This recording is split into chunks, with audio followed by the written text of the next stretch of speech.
जय माता दी दोस्तों। आप सभी का स्वागत है हमारे YouTube चैनल अमृता एस्ट्रो में।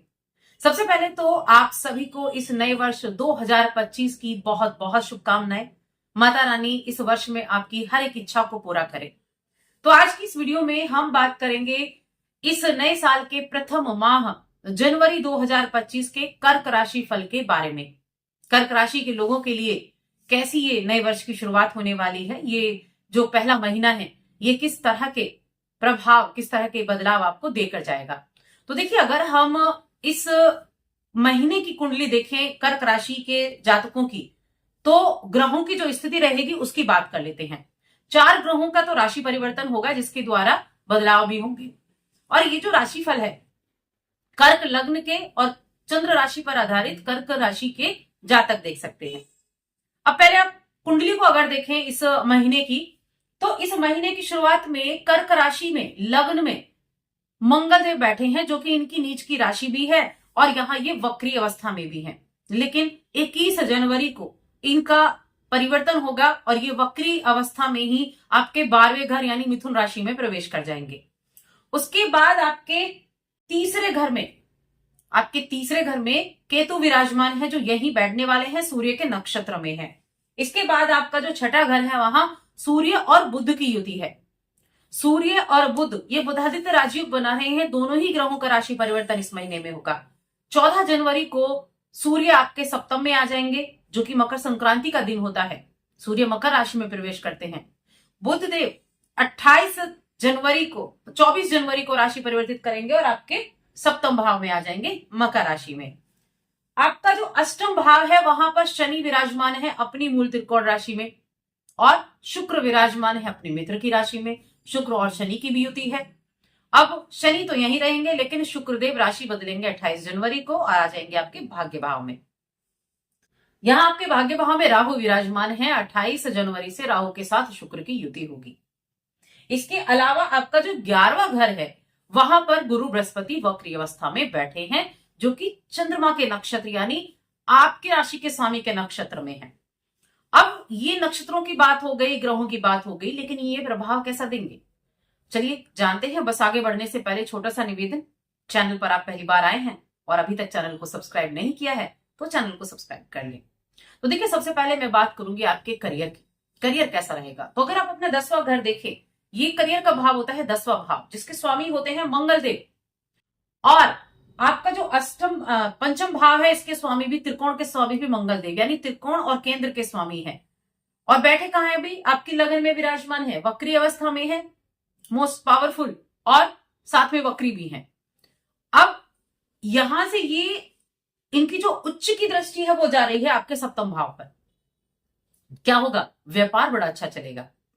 उच्च की दृष्टि जा रही है, बहुत एनर्जेटिक रहेंगे, व्यापार बड़े अच्छा तरीके से चलेगा। अगर आप किसी ऐसे फील्ड से जुड़े हैं, ठेकेदारी का हो गया, प्रॉपर्टी से जुड़े हुए काम हो गए, तो बड़े अच्छा लाभ आपको वहां देखने को मिलने वाले हैं। और साथ में शनि इसके स्वामी है, शनि अष्टम में बैठे हैं, पैतृक संपत्ति से भी आपको लाभ देखने को मिल सकता है। और यहाँ आपका जो करियर है, देखिए, एक होता है कि आप बहुत एनर्जेटिक है, दूसरा है उतावलापन आ जाना, जल्दबाजी में काम करना। बस इस चीज को अवॉइड करना है कि जल्दबाजी में कोई भी निर्णय नहीं लेना है, उतावलेपन में आप कोई कार्य ना करें। बाकी अपने काम के प्रति पूरी तरह से समर्पित भी रहेंगे, काम भी अच्छे तरीके से करते हुए दिखाई देंगे। और एक जो गुरु की स्थिति बैठी हुई है, गुरु आपके एकादश भाव में है, और है कौन से, आपके छठे घर के स्वामी है और आपके भाग्य भाव के स्वामी भी हैं। इच्छाओं को पूरा करने का काम करेंगे। जॉब नहीं है तो जॉब दिलाने का काम करेंगे, क्योंकि आपके ही राशि के जो लॉर्ड है चंद्रमा, उसके नक्षत्र में बैठे हैं। तो आपका जो पहला भाव है वो बड़ा एक्टिव है। तो जॉब के लिए जो प्रयास कर रहे हैं, कॉम्पिटेटिव एग्जाम में बैठ रहे हैं, उनके लिए काफी अच्छा ये समय रहेगा। अपनी करियर की आप शुरुआत कर सकते हैं। आपके लिए इस समय अवधि में आईटी फील्ड से जुड़े हुए लोगों के लिए काफी बेहतर समय रहेगा। आप मैनेजमेंट के काम करते हैं, उसके लिए भी काफी बेहतर समय रहेगा। और साथ में इस समय अवधि में देखिए, सूर्यदेव का रिजल्ट आपको बड़ा अच्छा देखने को मिलेगा। सूर्य वैसे तो छठे घर में बैठे हैं, द्वितीय घर के स्वामी हैं, तो नौकरी के लिए चांसेस बनते हुए दिखाई दे रहे हैं, धन कमाने के चांसेस बनते हुए दिखाई दे रहे हैं, सरकारी विभाग से लाभ मिलता दिख रहा है, सरकारी योजनाओं से या सरकार से आपको लाभ मिलता हुआ दिखाई दे रहा है। बुधदेव जो है, जो यहाँ छठे घर में बैठे हैं, बुधदेव आपके तीसरे घर के स्वामी हैं, बुधदेव आपके 11वें घर के स्वामी है।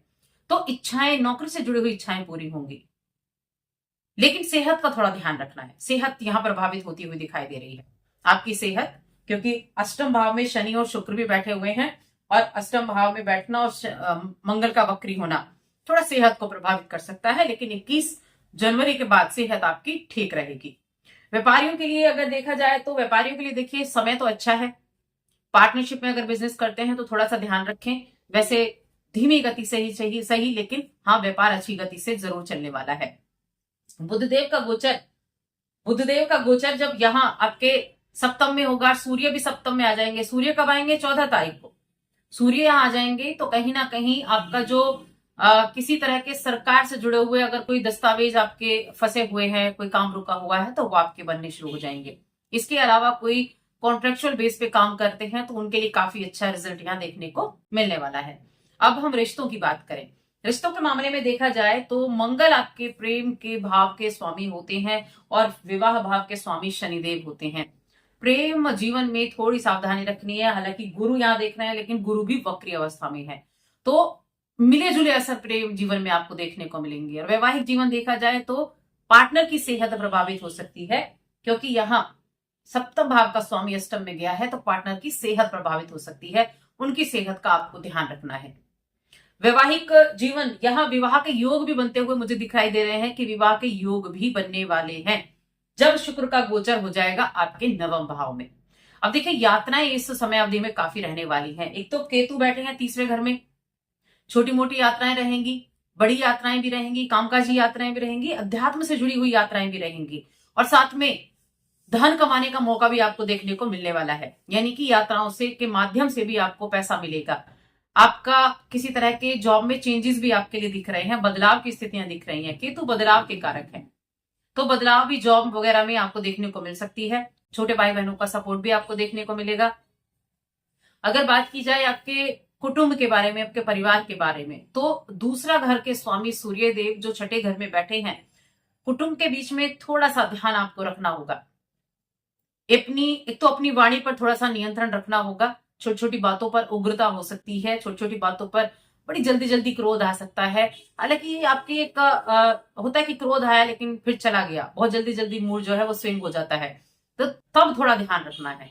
जितना अच्छे से बॉन्डिंग बनाकर चलेंगे उतना अच्छा रहेगा। जब तक मंगल यहाँ पर है 21 तारीख तक, 21 तारीख को ये चले जाएंगे आपके 12वें घर में, तब वाहन आदि सावधानी पूर्वक चलाएं। लेकिन हाँ, विदेश जाने का योग बहुत अच्छे से आपके लिए बनने वाला है। शिक्षा के मामले में, शिक्षा प्राप्त करने के लिए विदेश जाना चाहते हैं, हायर एजुकेशन के लिए, तो भी आपको मौका मिलेगा। करियर की शुरुआत आप विदेश में करना चाहते हैं तो आप वहां जाने के, आपकी जो पीआर से जुड़ी हुई, वीजा से जुड़ी हुई कुछ प्रॉब्लम चल रही थी, तो वो सॉल्व होती हुई दिखाई देगी। जमीन जायदाद का भी आपको लाभ यहाँ देखने को मिलने वाला है। वाहन खरीदारी की अगर बात करें तो देखिए, जब वाहन की हम बात करते हैं तो वाहन खरीदारी का योग आपके लिए कब बनेगा? जब शुक्र का गोचर होगा 28 तारीख के बाद। उससे पहले आप ना करें वाहन की खरीदारी तो ज्यादा अच्छा रहेगा। अब बात कर लेते हैं हम यहाँ शिक्षा की हमने बात की। देखिए, हायर एजुकेशन वालों के लिए बाहर पढ़ना जाना चाहते हैं तो बिल्कुल पढ़ सकते हैं, और छोटे बच्चों के लिए अगर देखा जाए तो मन पढ़ाई में ना लगे, हेल्थ प्रॉब्लम हो जाए, ऐसा हो सकता है, तो बच्चों की हेल्थ का भी आपको ध्यान रखने की आवश्यकता है। अब यहाँ फाइनेंशियल कंडीशन आपकी कैसी रहेगी? तो देखिए, फाइनेंशियल कंडीशन आपकी अच्छी है। केतु सूर्य के नक्षत्र में है जो धन के स्वामी है, और सूर्य छठे घर में है, तो नौकरी से भी आपको पैसा मिलेगा, और साथ में अपने परिवार के द्वारा भी, पैतृक संपत्ति के द्वारा भी आपको लाभ मिलता हुआ दिखाई दे रहा है। पैतृक संपत्ति के द्वारा, किसी महिला मित्र के द्वारा लाभ मिलता हुआ दिख रहा है, तो फाइनेंशियल कंडीशन ठीक ठाक आपकी रहने वाली है। अब बात करते हैं हम कोर्ट केस वगैरह, शेयर मार्केट कैसा है? तो कोर्ट केस की अगर बात की जाए तो थोड़ा सावधानी तो आपको रखनी होगी। एक तो मंगल लग्न में वक्री है, दूसरा सूर्य छठे घर में बैठे हैं, और बुध भी छठे घर में बैठे हुए हैं। सूर्य जब तक यहाँ है 14 तारीख तक, तब तक आपको सतर्कता बरतनी होगी। किसी से वाद विवाद की स्थिति में नहीं पड़ना है, और किसी का अगर कोर्ट केस वगैरह चल रहा है तब भी आपको थोड़ा ध्यान रखना है।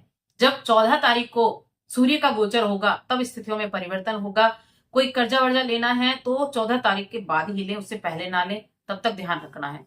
और अगर सही वक्त बताऊं तो आपको 14 से 21 तक का समय सही रहेगा। अब बात करते हैं उपाय की कि क्या उपाय आप कर सकते हैं, क्या उपाय आपके लिए अच्छा रहेगा। तो यहाँ उपाय के लिए एक तो जो सोमवार के दिन शिवलिंग को अर्घ्य देना शुरू करें, शिवलिंग पर जल आप देना शुरू करें और साथ में चंद्रदेव की आराधना करना शुरू करें। या तो आप शिवजी पर भी जल चढ़ा सकते हैं, शिवलिंग का अभिषेक कर सकते हैं या चंद्रदेव की उपासना कर सकते हैं। एक चीज तो ये हो गई। दूसरी चीज है कि इस समय अवधि में आपको हनुमान जी की आराधना भी करनी चाहिए, जो आपके लिए सर्वोत्तम रहेगी। तो बस आज की इस वीडियो में इतना ही।